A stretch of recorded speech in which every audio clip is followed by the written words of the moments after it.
Welcome to Break the Rules with Dr. Lauren Lax, a podcast dedicated to quieting the noise in the health, food, and fitness world. Dr. Lauren is a leading nutritionist, therapist, and functional medicine practitioner on a mission to help others thrive in their own lives, mind, body, and soul. And now, your host, Dr. Lauren Lax. Well, hello.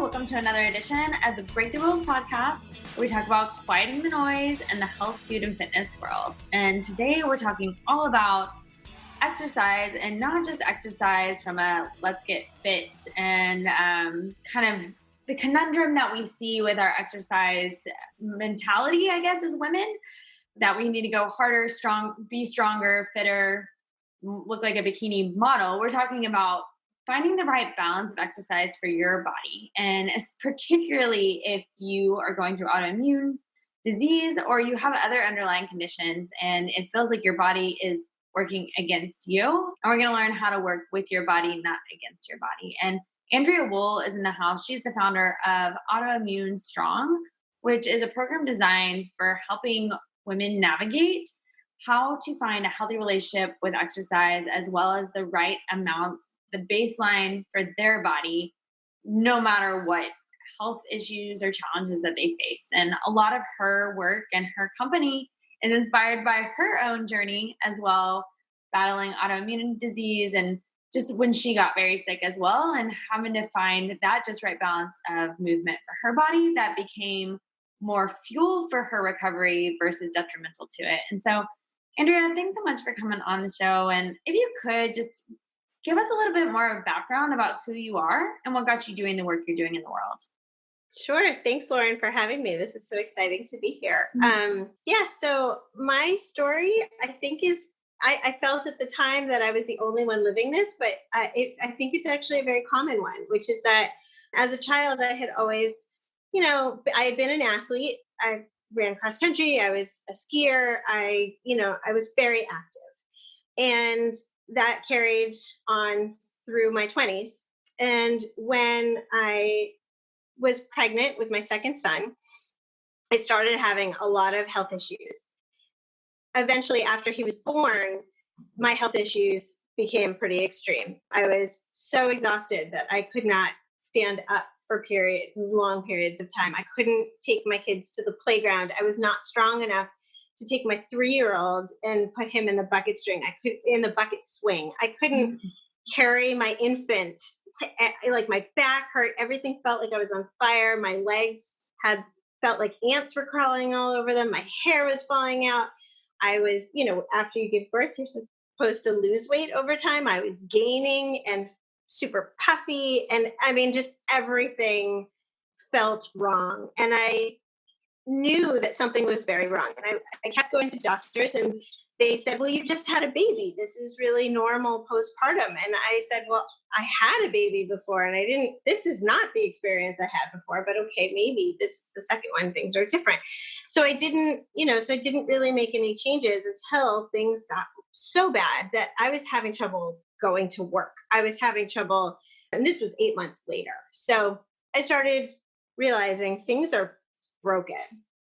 And I searched for answers. It took me a very long time to get diagnosed, but I was diagnosed with, eventually, over the course of a couple of years, it turned out that I have 4 autoimmune diseases. Well, 3 technically, and then fibromyalgia, which is questionable whether or not that's autoimmune disease. But I have Hashimoto's and celiac and undifferentiated mixed connective tissue disorder. So all of that had gone missed for however long, and I was miserable. In the meantime, my doctors kept telling me, you need to exercise. You need to exercise. That's what's going to make you healthy. And as a person where exercise was everything to me, I was like, yes, I need to exercise, but I couldn't even walk around the block. How was I going to go to the gym and train for a marathon like I had done before?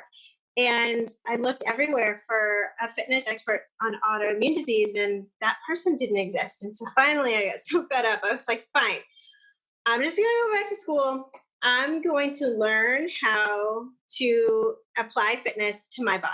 And that's what I did. I went and became a personal trainer, and I had no intentions of sharing this information with other people. This was literally just, how do I get myself back on my feet so I can be there for my children, so I can be there for my husband, so I can, hold down a job, so I can be some semblance of like a working human, right? Because it wasn't that. And I put together this fitness program based on listening to my own body and listening to my body's cues and working in a progressive, slow manner. And over time, I got significantly better. And I realized that there was something here and that I had to share it. So that's how Autoimmune Strong was born. It's amazing. And kind of necessity is the mother of all innovation, I oftentimes say. Totally. Thinking back to your own autoimmune journey, how old were you at the time when you were diagnosed? My first diagnosis came when I was 32. So, And then the second one came quickly on the heels of that. So Hashimoto's, well, actually, fibromyalgia was my first diagnosis. Hashimoto's came on the heels of the fibromyalgia, and then the celiac came on the heels after that. The mixed connective tissue diagnosis is a little fuzzy. I haven't gone through the full path of trying to figure out if I actually have that, but I had multiple reconstructive surgeries when I was a child because I have a ligament disorder. And so now we're realizing that they didn't know back then. I'm 41 now, so that was a long time ago. They didn't know about these autoimmune diseases. And it turns out that it looks like the work I had done then was actually triggered by autoimmune issues. yeah, I'm wondering, knowing what you know now about root causes of autoimmunity, what have you learned? And looking just back at your own story, what do you feel like were some of the triggers leading up to these like diagnoses that came later in life that felt surprising, but perhaps what were some of the markers leading up to that you've learned now? I think the biggest takeaway is that I'm a type A personality. I am a energizer bunny. I like to do, and I don't do anything small. And I've been this way my whole life. I wasn't satisfied with a B. I had to get the A. I wasn't satisfied with being on the cross country team. I had to be the fastest. And so in every part of my life, I would push myself really hard. And that meant that I never really valued rest and recovery. And that has become one of the most important things in my world, is learning that it's okay to rest. It's okay if your body's feeling pain. It's okay to say, I'm feeling pain. I'm tired today. I'm going to just chill. I also learned about the importance of nutrition. I was obsessed with my weight. And so I ate a lot of low fat foods. I was a runner for a significant portion of my life. So I ate a lot of bagels, and I still have a sweet tooth, but back then it was very unchecked. So I kind of ate a lot of jelly beans and bagels and cupcakes. And I never really valued, organic vegetables, fruits. I didn't know about grass-fed meats. I was a vegetarian. There were a whole bunch of things that were wrong with my diet, and my gut could not take it. Once I realized I was celiac and I had to take gluten out, once I took gluten out and I started to feel better, I looked around and said, well, that made a huge difference. What else am I doing wrong? And I actually went back to school for nutrition as well. I'm a nutritional therapy practitioner too. And I learned I had a lot of aha moments. I was like, wait a second, fats are good and I can have butter. This is, they were big moments. And so now good, healthy nutrition and that listening to my body more and not overdoing and listening to my pain signals, those are kind of my tenets of living life and staying healthy. Foundations. And what would you say about like your autoimmunity, like when those pieces are in play? Well, it's interesting because you and I were just talking before we started recording about the fact that I'm still somewhat in recovery for coronavirus. And I had it quite significantly. I was very, very sick. And at one point when I was in the ER and struggling to breathe, the doctor said to me, it is a really good thing that you have taken such good care of your health, because given the severity of your symptoms, if you weren't eating a proper diet and exercising in a healthy way and doing all the things you do, you would probably be dying right now. Wow. So that really hit me hard. There are so many unknowns of what could come at us next, and we have to do the best we can to take care of ourselves in the here and now. That's really well said. And just, yeah, there's no need to speculate what could be. Like, just continue to give your body the right tools. I would love to know your thoughts. As a nutritionist as well and specializing in autoimmunity, diet is a big component of autoimmunity as far as like can be helpful or not so helpful, like you mentioned your history. However, something that I've clinically found that I would love to know your experience is sometimes the long term restriction that can also happen with like the adoption of an autoimmune, like say protocol, can leave people not necessarily feeling like a lot better in the long run. And have found as a nutritionist, by incorporating an abundance of real whole foods still, really focusing on the real whole foods, not necessarily going back to standard American diet, can also be really beneficial psychologically as well as microbiotically. But I would love to know kind of what you've seen with your history too of the chronic dieting and such, and like maybe if I struggled with ARFID for a time, avoidant restrictive food intake disorder, in my autoimmunity, which was like basically fear of how food made me feel. Not about being fat or anything like that at that season, but I got limited to about 5 to 10 foods because it was all my body I thought could handle and what I had kind of trained it to handle in efforts to help my autoimmunity, but it kind of left me more stuck too. Yeah, I think this is something that needs to be talked about more. I'm glad you're bringing it up. And it's definitely something I have had to think a lot about in my own personal life as well as with my members. I think there's a difference between a healing diet and maintenance. So when I was in that season, having the babies at home, really, really sick, transitioning from standard American diet to a paleo diet and then eventually to AIP.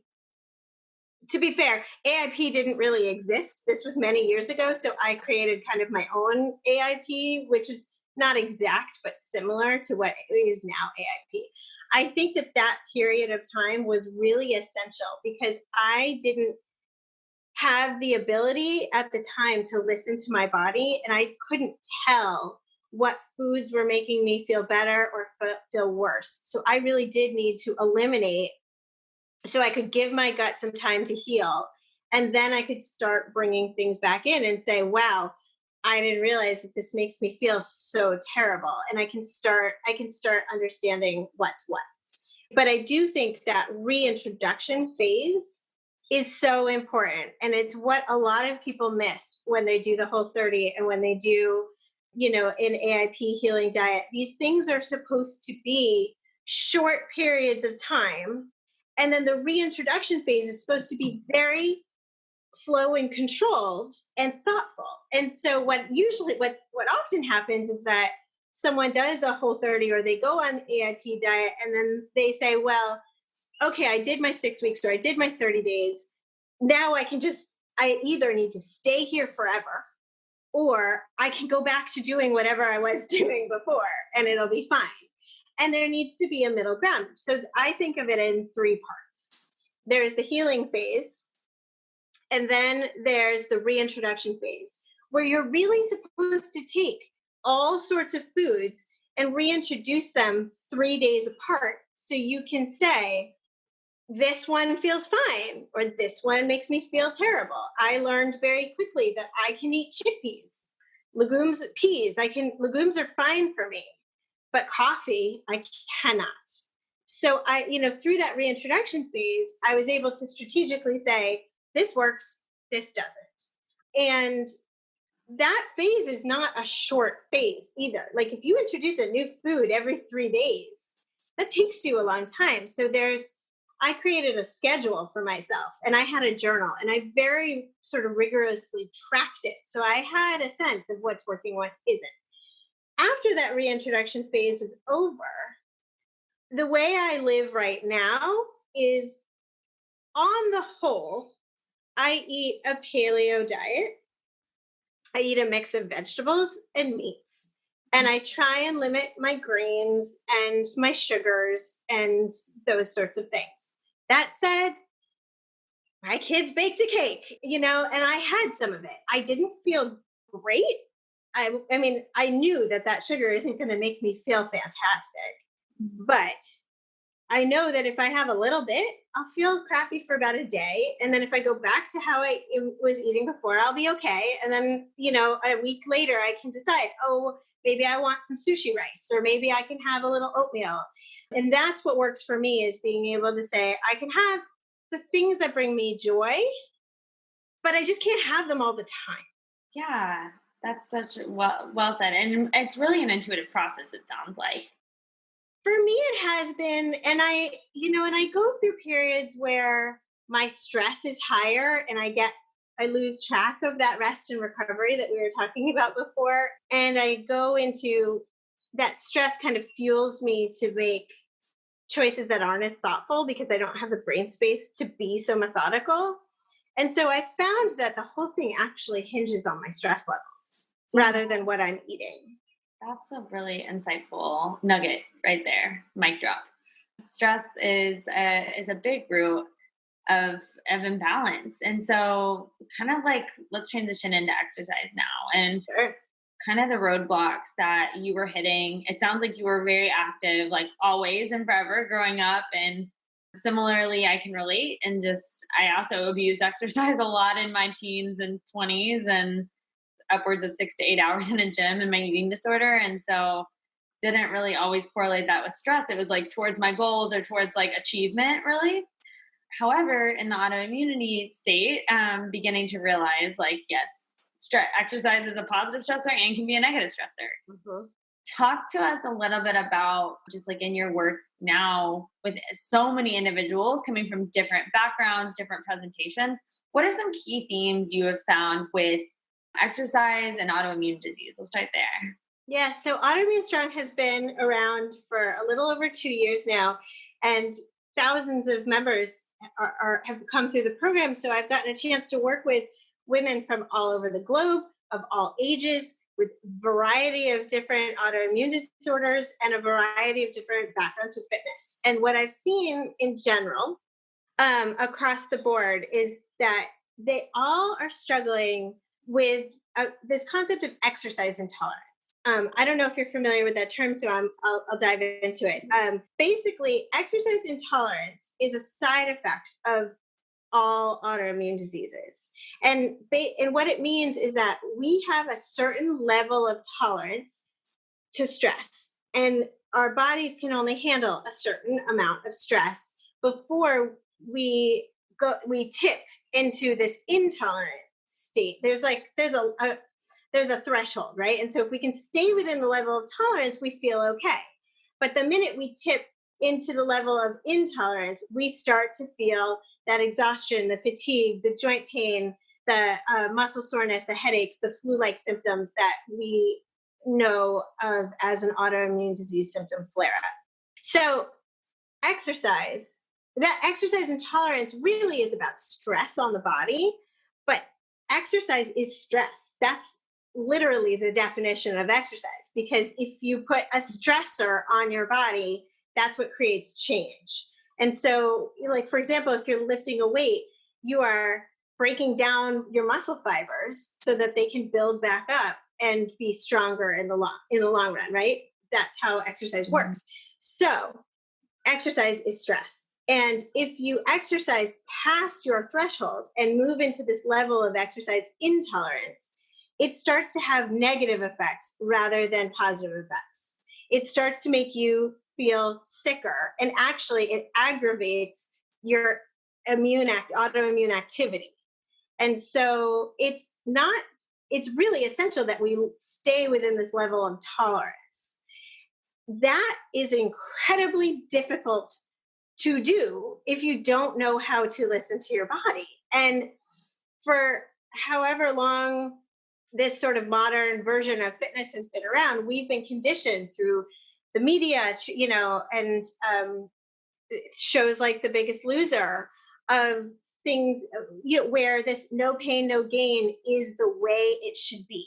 This idea that if you're not exercising 30 minutes a day, then you're not doing it right. If you're not exercising to exhaustion, you're not doing it right. If you're not pushing yourself to hit your goals, you're not doing it right.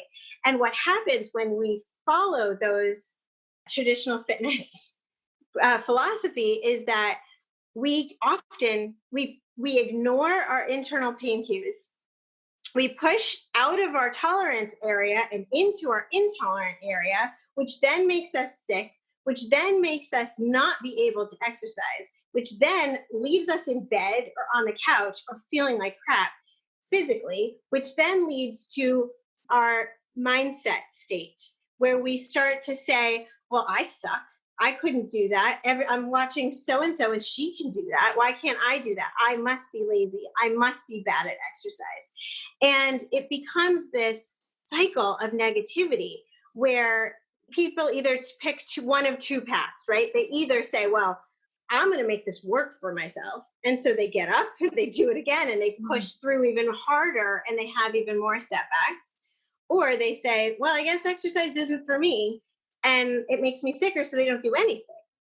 And research shows very specifically that exercise, if done within your level of tolerance, can actually decrease your pain symptoms from your autoimmune disease and help your healing.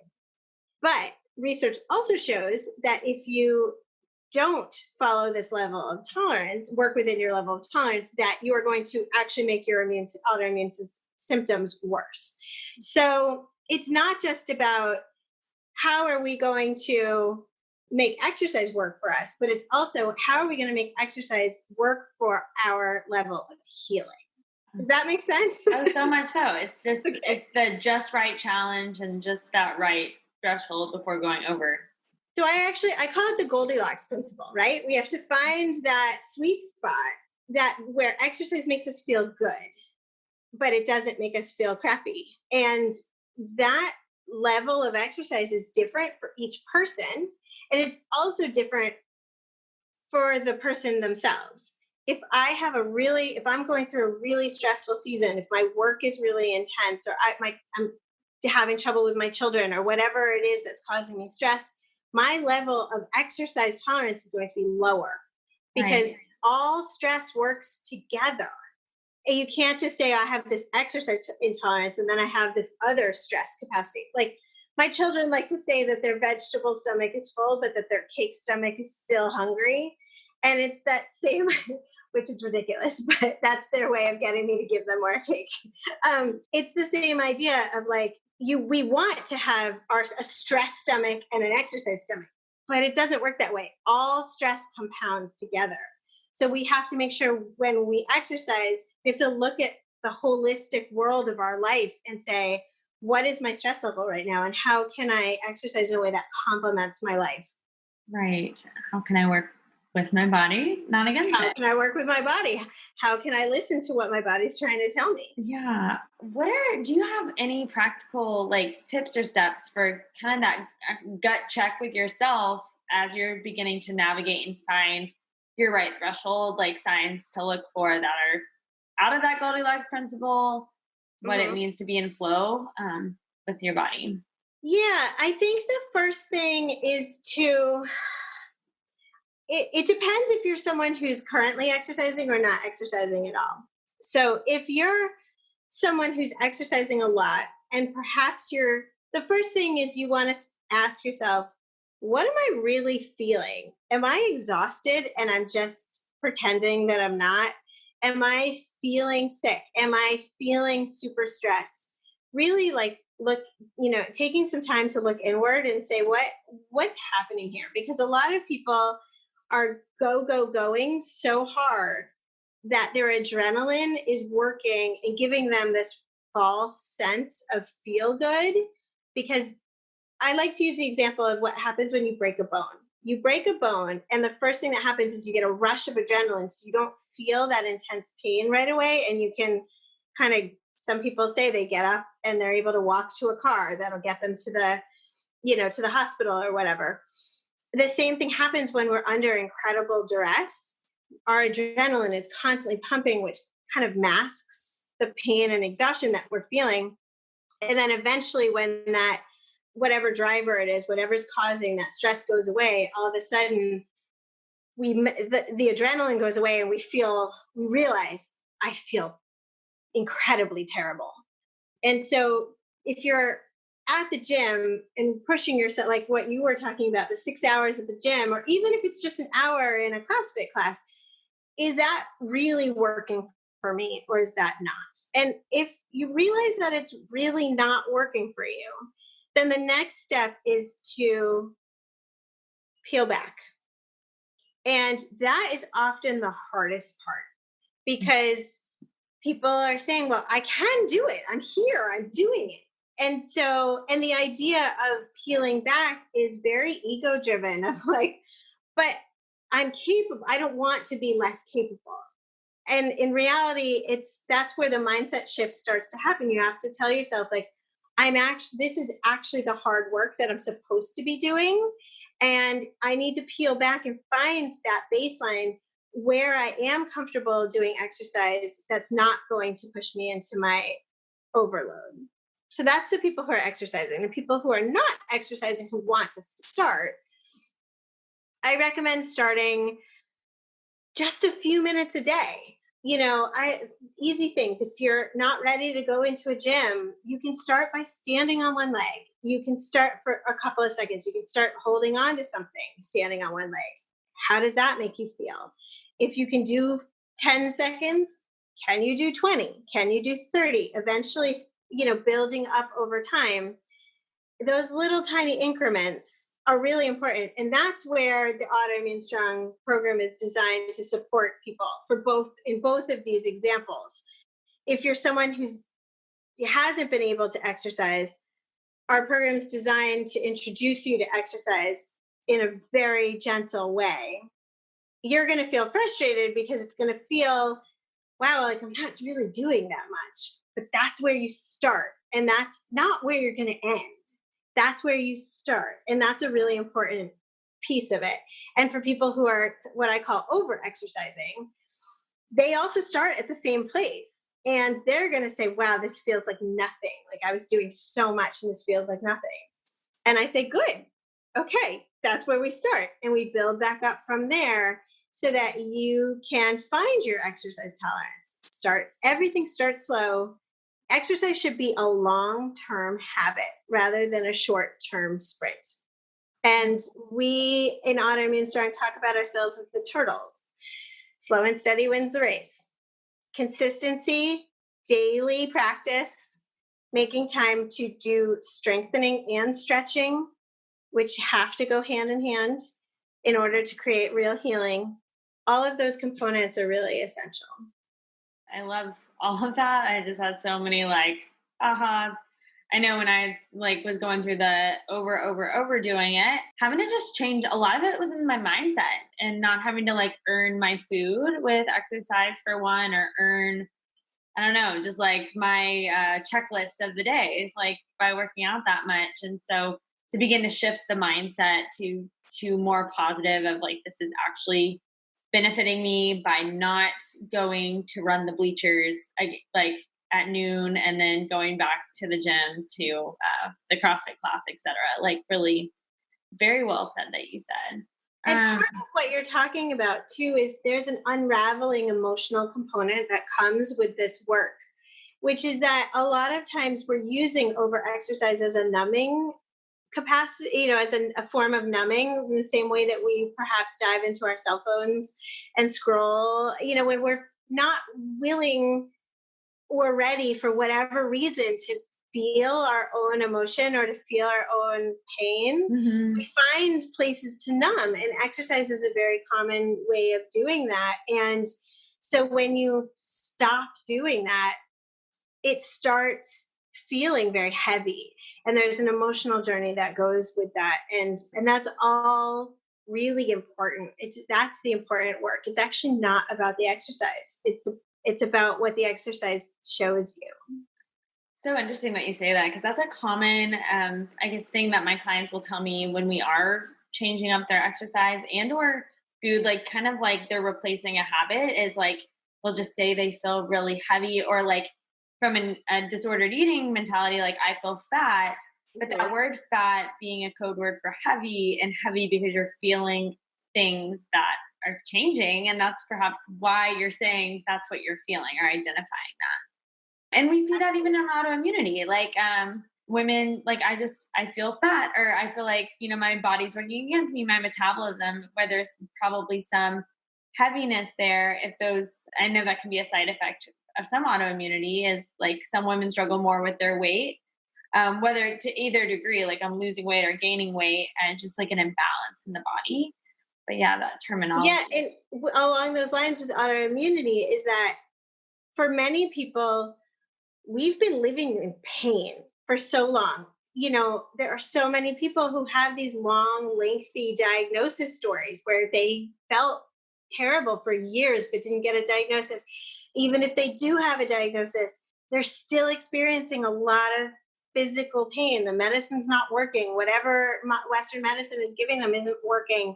And so that pain gets internalized. We carry it with us in our body. There's a great book, The Body Keeps the Score, which is the idea that, that pain is subconsciously carried with us on a regular basis. And so when we start to exercise, we unravel a lot of that subconscious pain and let that go. One of my favorite exercise techniques is foam rolling.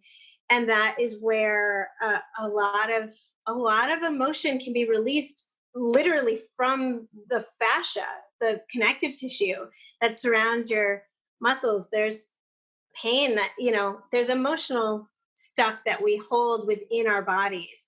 And you can feel it, especially now in this time of the coronavirus. One of the things I'm working with my members on, it seems very simple, but it's so effective, which is breathing. Because we're all so worried about what's happening, and should we be wearing a mask, and should I go to the grocery store? Is it safe? And can I, what can I do? What can I do? Am I going to get sick? Am I not going to get sick? That we're all holding ourselves, which, by the way, that's not a criticism. I'm feeling the exact same way. I have all these questions. My anxiety is like, whew. But we hold ourselves so tightly that we forget to breathe. We hold our breath. And so just the act of taking a moment to breathe can be so freeing. And people have been finding like, oh my gosh, I took a couple deep breaths and now I'm sitting here in tears. What's wrong with me? And I'm like, it's actually not what's wrong with me. This is good. Mm-hmm. We have to let that go. Otherwise it gets stored. I love that. An exercise I'll have clients do sometimes is just to count the number of breaths in a minute. And the average breath rate, ideally to tell your body, I am in parasympathetic, I'm chilled out, you're okay, is 5 to 7 breaths a minute. The average breath rate is typically between 14 to 20 of readings of folks. And I've even had a couple read it in the 40s. And it's just, we're telling our body, like, run from a bear, even though we're not running from a bear. Absolutely. In that state. Well, tell us practically what like a program from Autoimmune Strong looks like, and like what would be how you start from like different, I guess, backgrounds that people, some are coming to you from the overtraining background and go, and others it's just been like, how do I even start? And knowing and recognizing they don't feel that great when they do move. So Autoimmune Strong is an entirely online video-based program. So you sign up, you get access to this, this private member portal, and the videos are on there and they're very short. I don't think there's a single video that's longer than 15 minutes. There's a mix of instructional videos where you learn the moves, and then workout videos. Once you've learned all the moves, then we kind of tie them together. And they go in a very specific order where we start working on the core, and then we start with foam rolling to try and, release some of the tension in your muscles. And then we move through the body parts, and eventually we cover the whole body. And then eventually we pull it all together. And it comes with a journal, a printable journal. And I really encourage people to journal as they're going through the process because, this exercise might be hard for you or this exercise might be easy for you. And you need to kind of understand where you are. Is this feeling good to you? Is this feeling difficult? Is this feeling like it's too easy? Is this feeling like it's too hard? And as you start unraveling that process, you start realizing, wow, I thought X, but I'm learning Y. But I realized that Y is what I needed. And so it's all very self-paced, actually. Like there's a calendar and you can stick with it. And there's a lot of support built into the whole thing. Mm. But ultimately, I encourage people to go at their own pace and to really listen to their bodies. And at the very beginning of it all, I ask people who join to tell me that they trust the process. Because there's so much of our mental state that is going to want to say, it's going to want to fight against it. It's going to want to give resistance because this is not traditional fitness. This is not that no pain, no gain mentality. And so you're going to, people from all walks of life are going to have some kind of resistance because it's different from anything else they've ever seen. And so if you trust me, there's a method to my madness. And you start to see it. Month 1, you start to go, wow, oh my gosh, I'm really much stronger than I was before. Month 2, by the end of month 3, I see real transformation in people's bodies. And, some people have been in the program now for the whole 2 years, and they are superstars. So that's kind of how it works. There's a small group coaching, which is available for someone who really isn't into the self-pacing idea of it. We have them work in small groups with other members and a coach that gives them one-on-one guidance and programming. So, so if you're really feeling stuck, because I am that person. I'm like, I don't want to do this online thing. Like, I need to talk to a real human. I have questions. And so we have small group coaching. And then there's also our Facebook community, which is private just to our members. It is an incredibly supportive place because there are a lot of members who have been around now for 2 years. They really know how they've been able to be successful at this program. And they are there supporting the new members, helping them through and really commiserating. But frankly, in the chronic illness autoimmune space, there's a lot of negativity on the Facebook pages. And this group is nothing but positivity. And, and that's not to say they're not talking about hard things. They are talking about their lives and they're talking about hard things, but they're doing it through the lens of, I can work through this. I'm going to be okay, which I think is really important. Mindset is everything. Oh, 100%. Oh. Well, Andrea, just thank you so much for coming on. And where can people find out more about you and just the work that you're doing in the world? So my website is www.getautoimmunestrong.com. And you can find me on Instagram as getautoimmunestrong.com. And I think on Facebook, I'm just Autoimmune Strong. Or you can email me at andrea@getautoimmunestrong.com. Awesome. Very on brand. We're nothing if not consistent. Yeah, definitely. I'll definitely be putting links in the show notes. And just thank you so much for gracing us with your presence and also helping us break some rules in the exercise space and autoimmunity. Thank you for having me. This was such an exciting conversation.